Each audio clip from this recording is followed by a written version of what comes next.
Hey guys, it's Douglas, and I'm here with my beginner's tutorial for Warframe. I'm going to show you how to use mods, fuse mods, basic combat, and show you the first 3 Warframes that you get to choose from the beginning of the game. Let's start with Warframe mods. What I've got here is a pretty complicated setup of mods, and they give you various abilities. Up here is the value of points you have for installing mods.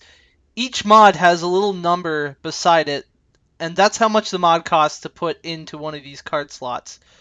Certain slots will have a little symbol like this, and other cards will be able to fit in for half the price if they match up. Otherwise, they will cost twice as much, like this one. And this one. The white bars on the side is the current level of the mod. They all start at 0 bars, like this one. And you usually most Warframes will max out at 30 mod capacity, but if you get this nifty little thing called an Orokin reactor, you can double the amount of mod points that you get. Now I'm going to show you how to fuse mods together. You can fuse a mod by clicking on it, going to fusion, and then clicking on any other mod. And as you can see, the little bar over here will go up the more you add things to it. Now, adding just a bunch of mods to a single mod card isn't the best way to go about it.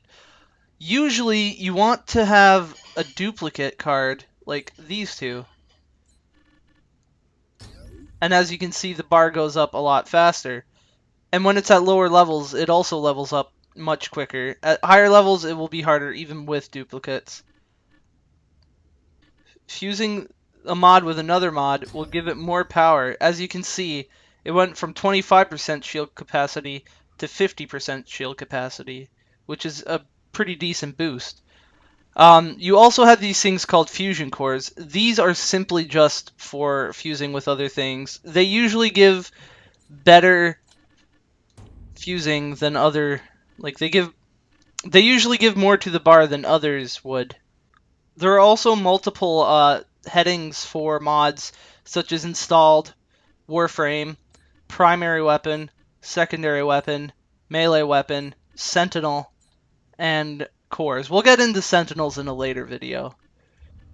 Now, weapons work almost the same way, except their mods are more based off of damage, crit chances, and some rarer mods like this Thunderbolt, which gives my bow a chance to explode, and my Metal Auger, which gives it a chance to shoot through enemies. These are mods you'll be seeing much later on in the game, so you don't need to worry about them right now.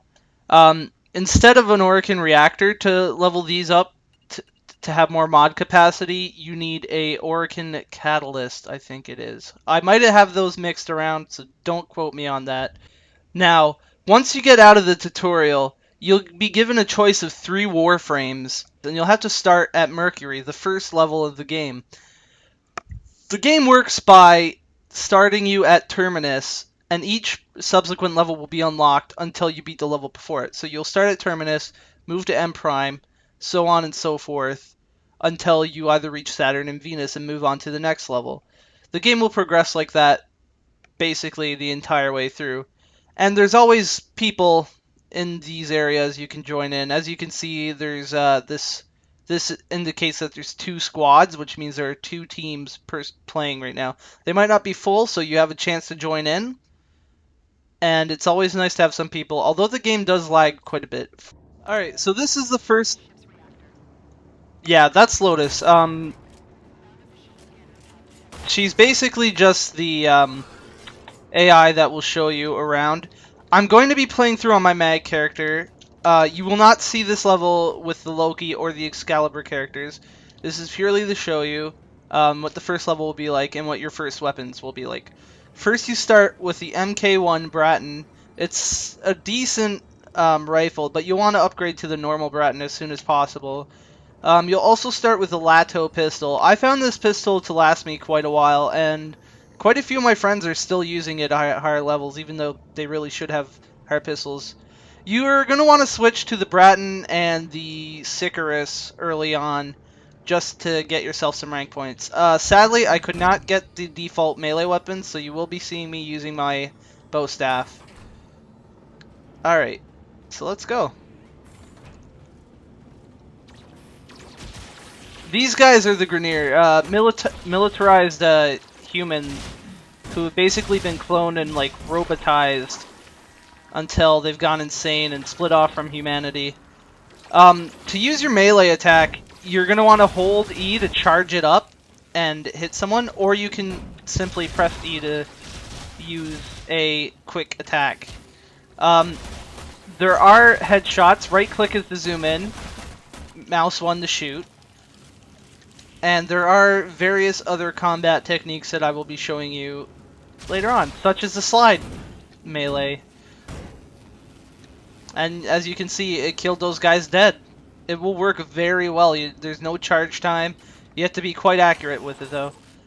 Also, these lockers hold money, health, energy, and other accoutrements such as supplies. Also, someone shooting me from the back.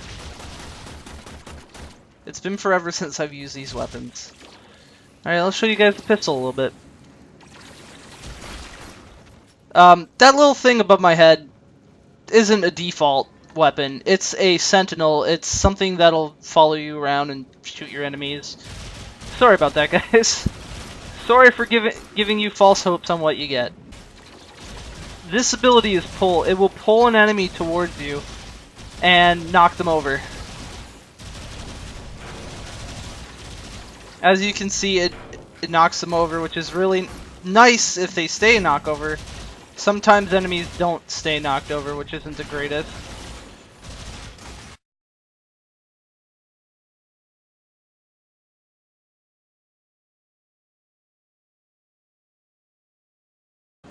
Our second ability, as you can see up in the top right corner, is Shield Polarize. This will add shields to your allies if their shields are low or drained, and it will take shields from shielded out enemies. So I don't use it very often. It's nothing really special. I would suggest if you play mag that you don't even bother with it. It doesn't come up very often. But this next ability is pretty sweet. It's called Bullet Attractor. It puts a thing around your enemies and you can shoot... one second, one of these guys needs to last more than 2 shots.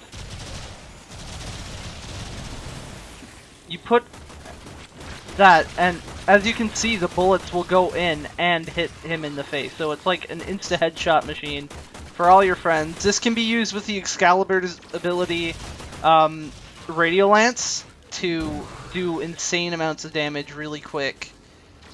And it can also be used with other abilities of some of the more advanced Warframes. Mag actually is a Warframe that I've been using since the beginning, obviously, and it holds up all the way to the later levels.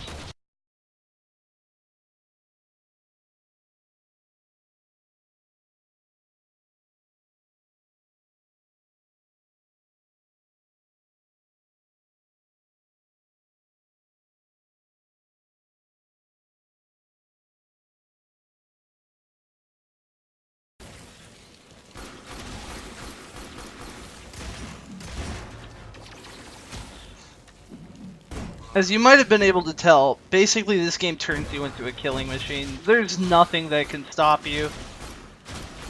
Especially when you're a mag and you use your last ability. But we need a bit more to kill for that. In fact, why don't we just let a few guys live? You guys will enjoy this a lot. Alright, the security systems of this Grineer ship have finally gotten smart, and they've locked me out of their system. As you can see, I can't go through the door, I can't continue. What you have to do here is you have to hack a console. Now, the hacking game in this is pretty quick. It'll take a few seconds. I'll show you, I'll replay it, and then I'll explain what's going on. As you can see, oh shit. You basically just match those lines up within the time limit. Nothing too tough. I'll let you guys see it again.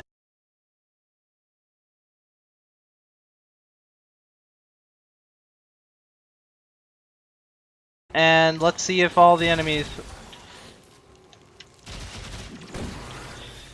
As you can see, there's quite a few guys here.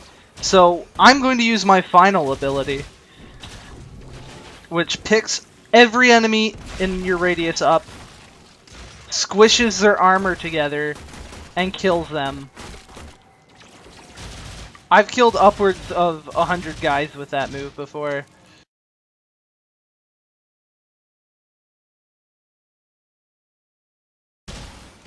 And we are about to beat the level. We are at extraction. All your team must be here before you can proceed, and we win. We'll get in our ship and we'll fly away. You will gain experience on your weapons every level you play with them. And that's what gives you mod points, so you can mod with.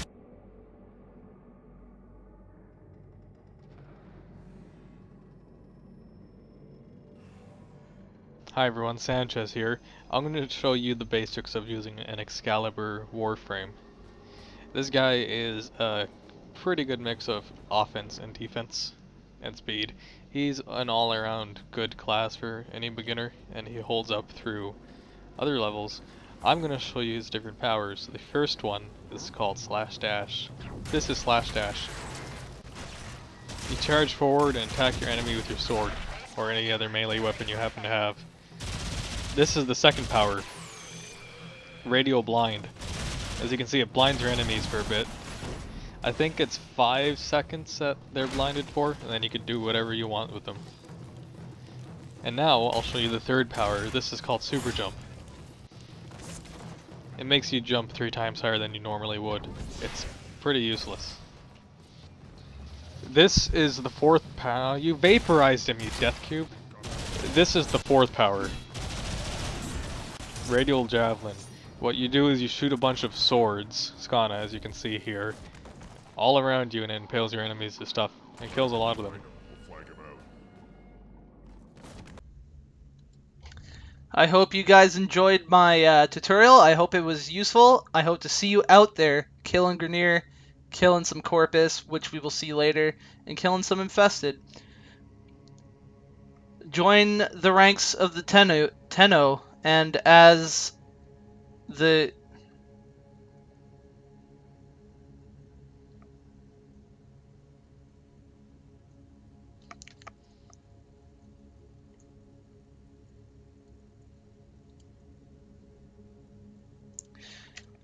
Join the ranks of the Tenno. Join the ranks of the Tenno. So yeah, I hope this tutorial was useful, and I hope you learned quite a bit from it. I hope to see you out there killing some Grineer and space ninjaing it up, and I hope you guys will join me again for my advanced tutorial on advanced combat and some of the advanced Warframes. Thanks. Goodbye.